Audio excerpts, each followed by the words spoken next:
Hello students. कल की जो हमारी क्लास थी tools and techniques in cytology, उसी को ही आज हम कंटिन्यू करते हुए, कल हमने पूरा माइक्रोस्कोपी के बारे में बात किया था। आज हम जो और टेक्निक्स हैं साइटोलॉजी और सेल के डिफरेंट ऑर्गेनल्स और मॉलिक्यूल्स की स्टडी करने के लिए एक बहुत ही इम्पॉर्टेंट टेक्निक है एक्सरे डिफ्रैक्शन। यानी कि जितने भी सेल ऑर्गेनल्स हैं उनके अंदर जो भी केमिकल कंपोनेंट्स होते हैं उनकी बायोलॉजिकल स्टडी यानी मॉलिक्यूलर बायोलॉजी की स्टडी हमें करनी है, तो हम किस मेथड को यूज़ करेंगे? एक्सरे डिफ्रैक्शन को। Is it clear? जैसे आप जानते हैं कि डीएनए का डबल हेलिक्स मॉडल है, वो तो वाटसन एंड क्रिक ने दिया था, लेकिन उसका 3 डायमेंशन मॉडल जो एक्सरे क्रिस्टलोग्राफी द्वारा दिया गया था, वो किसके द्वारा दिया गया था? रोसलैंड, फ्रैंकलिन एंड विल्किंस के द्वारा। और उसमें कौन सी टेक्निक उन्होंने यूज़ की थी? X-ray diffraction technique. इस टेक्निक में होता क्या है? इस टेक्निक में हम क्या करते हैं कि जो डिफरेंट मॉलिक्यूल्स होते हैं किसी भी ऑर्गेनल के अंदर, उस पर हम एक्सरे एमिट करते हैं। जैसे ही एक्सरे को हम इंसिडेंट करेंगे तो वहाँ से वो एक्सरेज जो मॉलिक्यूल्स हैं उनसे टकरा कर के स्कैटर्ड होगी और डिफरेंट डिफरेंट एंगल्स में मूव करेगी, और उन एंगल्स जो होंगे वो मॉलिक्यूल्स की जो इंटेंसिटीज़ है वो अलग होने की वजह से इस तरह से आपको यहाँ दिखाई देगा। ये देखिएगा, ये एक्सरे हम इंसिडेंट कर रहे हैं इस पे, और ये different molecule a b c d यहाँ से टकरा कर के ये एक्स रेज हैं जो स्कैटर्ड हो रही है, तो एक एंगल जनरेट कर रही है और इस एंगल से हम इमेज फॉर्म कर रहे हैं। तो कोई भी सेल ऑर्गेनल है उसमें जैसे डीएनए है, आरएनए है, प्रोटीन है, उन सब पे जब हम एक्सरे डालते हैं तो वहाँ से उनकी अलग अलग डेंसिटी होने की वजह से वो सारे उसमें अलग अलग इमेजेस में दिखाई देते हैं। Is it clear? इस टेक्निक को हम जनरली, मैंने बताया ये तो डिफ्रैक्शन रेडिएशन पर बेस्ड है टेक्निक।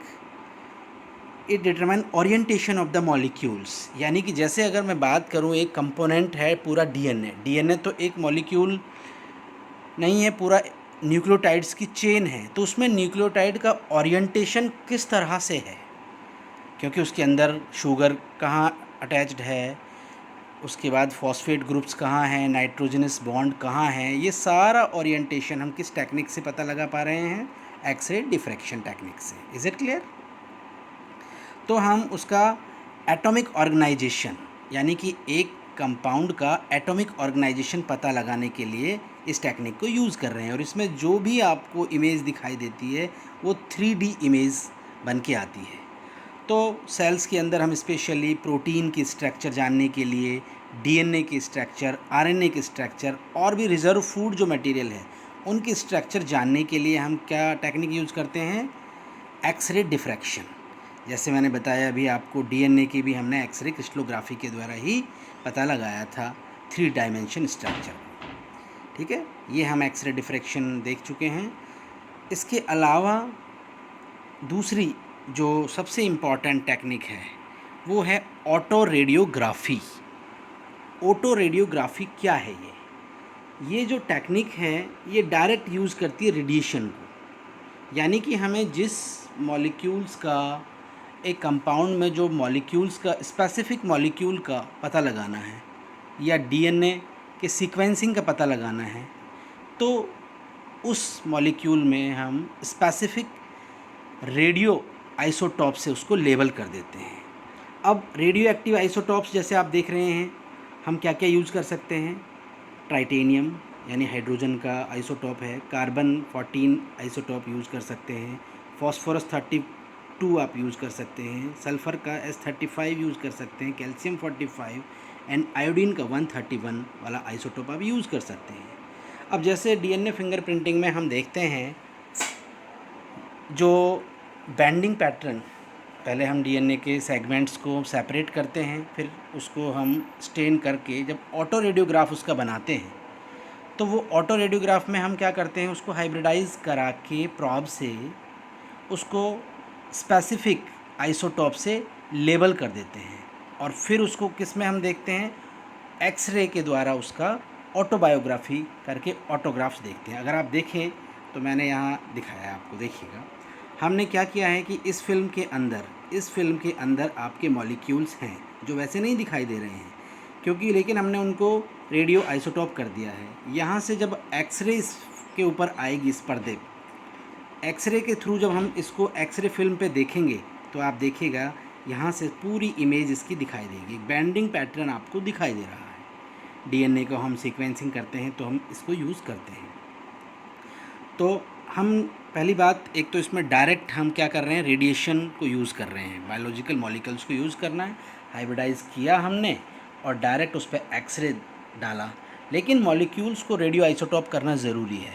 जैसे ही जब उस पर लाइट आएगी तो वो मॉलिक्यूल्स लाइट को एमिट करेंगे यानी बाहर निकालेंगे और वो लाइट पर्दे पे आपको दिखाई देगी। Is it clear?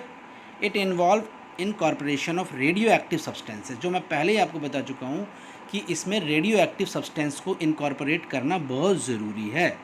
Molecules, the detection of their presence, photographic technique, जैसे ही आप उसमें रेडियो एक्टिव सब्सटेंस ऐड कर दिया, उस पर एक्सरे डाला तो जो मॉलिक्यूल, जैसे कार्बन 14 आपने यूज़ किया है तो कार्बन ही है जो केवल क्या करेगा, एक्सरे से जो लाइट है उसको एमिट करेगा और कार्बन की पोजीशन को उसमें आपको दिखाएगा। By this technique we can detect path of carbon in photosynthesis. अब आप देखिए कितना इंटरेस्टिंग एग्जाम्पल है। आप जानते हैं फोटोसिंथेसिस लीफ में हो रहा है, लेकिन फूड का ट्रांसलोकेट पूरे प्लांट में हो रहा है, रूट में भी फ्रूट तक जा रहा है। अब अगर हम फोटोसिंथेसिस में यूज़ होने वाला कार्बन 14 ले लें, कार्बन 14 है तो रेडियो आइसोटॉप आपने कर दिया। अब फूड बन रहा है लीफ में, किस फॉर्म में बन रहा है, ग्लूकोज की फॉर्म में, और ट्रांसपोर्ट किस फॉर्म में हो रहा है, सुक्रोज की फॉर्म में, और स्टोर किस फॉर्म में हो रहा है, स्टार्च की फॉर्म में, और सभी में ही कार्बन है। तो अगर हम उस पर एक्सरे द्वारा उसका ऑटोबायोग्राफ बनाएंगे तो पूरा पाथ, पूरा रास्ता आपको दिखाई देगा कि कार्बन कहाँ फिक्स हो रहा है और कहाँ मूव करता हुआ फाइनली कहाँ स्टोर हो रहा है। तो इस टेक्निक के द्वारा हम मेटाबॉलिक पाथवेज और सेल के अंदर डिफरेंट मॉलिक्यूल्स, डीएनए का स्ट्रक्चर, डीएनए सीक्वेंसिंग, वहाँ इसको यूज़ करेंगे। Is it clear? तो ये टेक्निक है जो रिसेंटली और बहुत ज़्यादा इसको डीएनए फिंगरप्रिंटिंग टेक्निक में यूज़ की जा रही है। तो क्लियर है ऑटो रेडियोग्राफी? तो इसका एक ही प्रिंसिपल है कि इसमें स्पेसिफिक मॉलिक्यूल को अगर आइडेंटिफाई करना है तो उसको रेडियो लेबल्ड करना होगा और एक्सरे के द्वारा उसका इमेज हम पर्दे पे देख पाएंगे। Is it clear? तो एक्सरे डिफ्रैक्शन, ऑटो रेडियोग्राफी दोनों क्लियर हुआ। नेक्स्ट हम आते हैं, थर्ड हमारी इम्पॉर्टेंट टेक्निक है सेंट्रीफ्यूगेशन। अब सेंट्रीफ्यूगेशन आप सब जानते हैं, केमिस्ट्री में आपने इतने प्रैक्टिकल्स किए हैं। तो प्रेसिपिटेट लेने के लिए हम उसको सेंट्रीफ्यूज़ करते हैं और जिससे आप देखते हैं कि जो हैवी ऑब्जेक्ट्स होते हैं वो सब नीचे सेटल हो जाते हैं। तो पहली बात तो सेंट्रीफ्यूगेशन को हम क्यों कर रहे हैं, ये एक प्रोसेस है सेपरेशन का। जैसे आपको डिफरेंट सेल ऑर्गेनल्स की स्टडी करनी है, भाई लाइसोसोम है, माइटोकॉन्ड्रिया है, तो सेल को जब आप लाइटिक करते हैं तो उसमें तो बहुत सारे फ्रैक्शंस होते हैं, उसमें से आप माइटोकॉन्ड्रिया ये सब अलग करना है तो कैसे करेंगे हम, उस फ्रैक्शन में से, यानी कि उस ग्रुप ऑफ ऑर्गेनल में से इंडिविजुअल जो ऑर्गेनल है उसको अलग करना है तो हमें यूज़ करना होगा centrifugation. It is a process of separation of various components of a cell under the influence of centrifugal force. हम क्या करेंगे, जब सेंट्रीफ्यूज करते हैं तो उसमें सेंट्रीफ्यूगल फोर्स काम करता है और सेंट्रीफ्यूगल फोर्स के हिसाब से जो जितना भारी होगा वो सबसे नीचे, उससे हल्का उससे ऊपर, उससे हल्का उससे ऊपर, ये सारे अरेंज होते चले जाएंगे और सारे ऑर्गेनल्स हैं जो सेपरेट हो जाएंगे। और जो इंस्ट्रूमेंट हम इसके लिए यूज़ कर रहे हैं, जो सेंट्रीफ्यूगेशन फोर्स जो जनरेट करेगा वो कहलाएगा सेंट्रीफ्यूज और सेंट्रीफ्यूगल मशीन। केमिस्ट्री वगैरह लैब में तो हमने सिंपल फॉर्म में हमने देखा था सेंट्रीफ्यूज करते हैं, लेकिन आजकल बहुत सारी सेंट्रीफ्यूगल मशीन्स आ गई हैं जिनके बारे में हम बात करेंगे। Due to centrifugal force the various components move in the medium with different speed depending upon their size and density। जैसा कि मैंने आपको बताया कि एक सेल में अलग अलग डेंसिटी वाले, अलग अलग साइज़ वाले सारे ऑर्गेनेल्स होते हैं। जब उन ऑर्गेनेल्स को सबको हम मिला कर के सेंट्रीफ्यूगल ट्यूब्स होती है, उनमें एक मीडियम डाला जाता है और बताएंगे कौन सा मीडियम है वो। उस मीडियम में जब हम पूरे कंपोनेंट्स को डाल देते हैं और सेंट्रीफ्यूज करते हैं तो सब अपने अपनी डेंसिटी और साइज़ के हिसाब से, सबसे भारी होगा वो सबसे नीचे, फिर उससे हल्का, फिर उससे हल्का, सारे अरेंज हो जाएंगे। इस सेंट्रीफ्यूज के अंदर एक मोटर ड्राइव मशीन होती है जो घुमाएगी उसको। अब ये सेंट्रीफ्यूज मशीन भी बहुत सारे टाइप की हो सकती है। It can be several types. एक है normal clinical centrifuge. Normal clinical centrifuge machine, ये देखिए आपने, ये मशीन है जो बहुत बार देखी भी होगी, हॉस्पिटल्स वगैरह में भी होती है और आजकल तो केमिस्ट्री लैब में भी हम इनको काफ़ी यूज़ कर रहे हैं। ये नॉर्मल क्लिनिकल सेंट्रीफ्यूगल मशीन है। Is it clear? अब इस मशीन में हम क्या करेंगे, क्यों और क्या काम आएगी ये क्या करेगी कि जिन मॉलिक्यूल्स में बहुत ज़्यादा डिफरेंस होता है, जैसे उनका वेट और डेंसिटी, जैसे माइटोकॉन्ड्रिया, राइबोसोम, लाइसोसोम, इनमें काफ़ी डिफरेंसेस हैं इनके साइज़ में और इनकी डेंसिटी में। तो काफ़ी डिफरेंस होने की वजह से हम इस नॉर्मल क्लिनिकल सेंट्रीफ्यूज मशीन से भी इनको सेपरेट कर सकते हैं। और इसमें इसका रोटेट, यानी कितना इसका रोटेट होता है, 1 मिनट में ये कितनी बार ये रिवोल्यूट करता है, तो 5000 रोटेशन पर मिनट, या revolution, not rotation, revolution per minute ये घूमता है। और जिन मॉलिक्यूल्स में डिफरेंसेस काफ़ी होते हैं तो उन्हें अलग करने में हम इसको काम में लेता है, जिसका इमेज मैंने आपको अभी दिखाया है।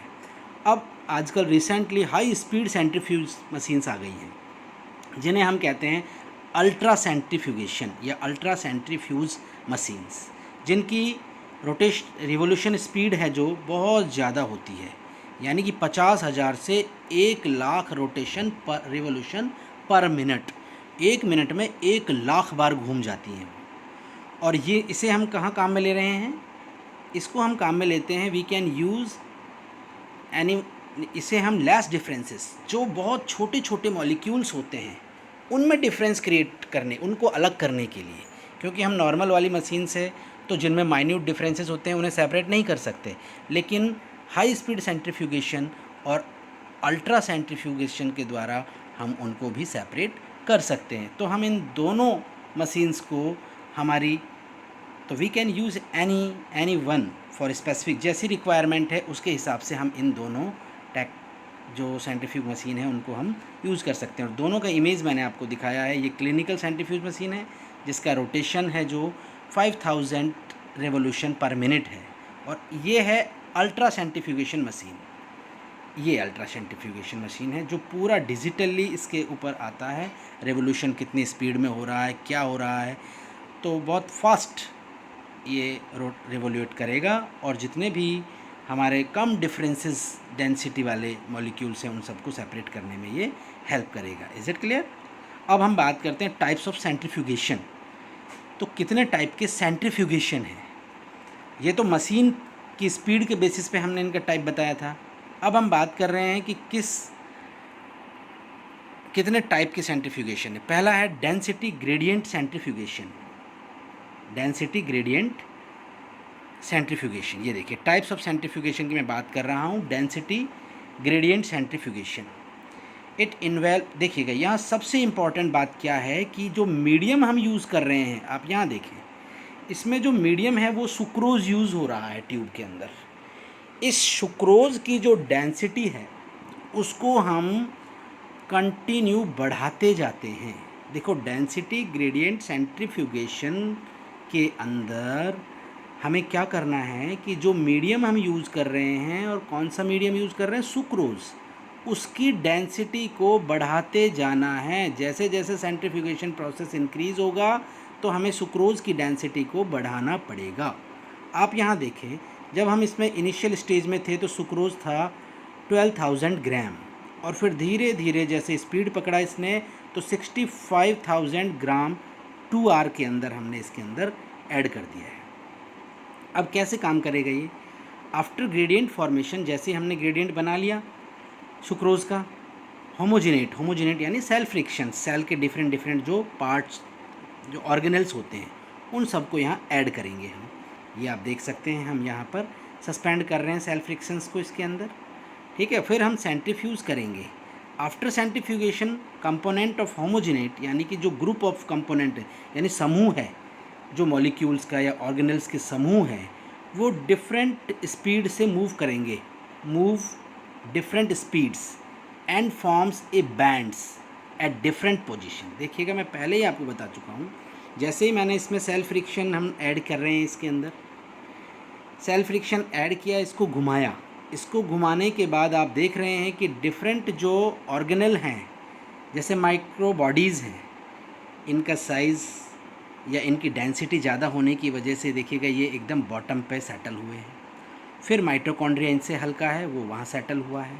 फिर आप देख रहे हैं लाइसोसोम और लाइट है, तो यहाँ अरेंज हो रहा है। तो इस तरह से सारे ऑर्गेनल्स हैं, ये सारे डिफरेंट मॉलिक्यूल्स हैं, वो सब अरेंज होते हुए चले जाते हैं।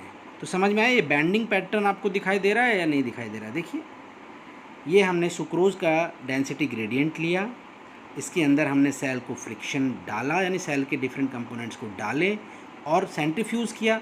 सेंट्रीफ्यूज़ करने के बाद आपने देखा कि अलग अलग सारे ऑर्गेनल्स हैं जो अरेंज हो गए हैं अलग अलग बैंड्स पर। Is it clear? हम इस टेक्निक को क्या और बोलते हैं? This type of centrifugation is also known as isopycnic centrifugation. इसको हम आइसोपिकनिक सेंट्रीफ्यूगेशन भी बोलते हैं। और इसके अंदर हम जो यूज़ कर रहे हैं वो है सुक्रोज़। सुक्रोज़ को हम मीडियम की फॉर्म में यूज़ कर रहे हैं, जिसकी डेंसिटी को लगातार हम बढ़ाते रहते हैं। और दूसरा टाइप है बॉन्ड डेंसिटी सेंट्रीफ्यूगेशन।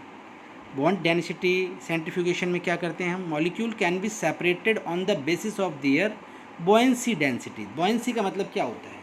देखिएगा, कुछ मॉलिक्यूल्स या कुछ ऑर्गेनल्स हैं, वो सरफेस पे फ्लॉट करते रहते हैं। हमें इससे मतलब नहीं है कि उनका क्या डेंसिटी है, क्या शेप है, क्या साइज़ है। ये जो सेंट्रीफ्यूगेशन है, ये उनकी बुओयेंसी, तैरना, पानी में तैरने के बेसिस पे, प्लावन जिसे हम बोलते हैं ना, उत्प्लावन, कोई ज़्यादा उत्प्लावित होता है, कोई कम होता है, उसके बेसिस पे हम इनको सेपरेट करेंगे। It not depends on size and shape. Is it clear? इसमें भी हम क्या यूज़ करेंगे? Very high concentration of sucrose. या तो हमें बहुत ज़्यादा कंसनट्रेशन सुक्रोज़ की यूज़ करनी पड़ेगी, या हम सीजियम क्लोराइड। सीजियम क्लोराइड, देखिएगा, अगर आपको याद हो तो सेमी कंजर्वेटिव मेथड को प्रूफ किया था किसने? मेसेल्सन एंड स्टाहल ने। और उन्होंने क्या यूज़ किया था? N14 रेडियो आइसोटॉप यूज़ किया था। और उन्होंने प्रूफ कर दिया था कि जो डीएनए रेप्लिकेट करता है वो सेमी कंजर्वेटिव मेथड से करता है। Is it clear?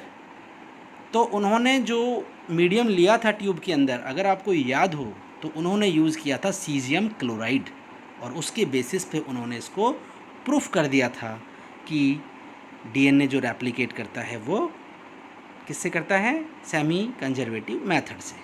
तो ये टेक्निक हैं जो बहुत इम्पॉर्टेंट है। हम पहले अगर इन टेक्निक्स को जान लेंगे, प्रैक्टिकली अगर स्ट्रांग हो जाएंगे, तो आगे हम देखेंगे कि सेल के बारे में जो हम स्टडी करेंगे तो इजीली हर चीज़ों को हम समझ पाएंगे। तो मैं यही आशा करता हूँ कि आपको ये टॉपिक पूरा समझ में आया होगा, और नेक्स्ट जो कुछ टेक्निक्स और हैं वो नेक्स्ट क्लास में हम बात करेंगे। Thank you very much.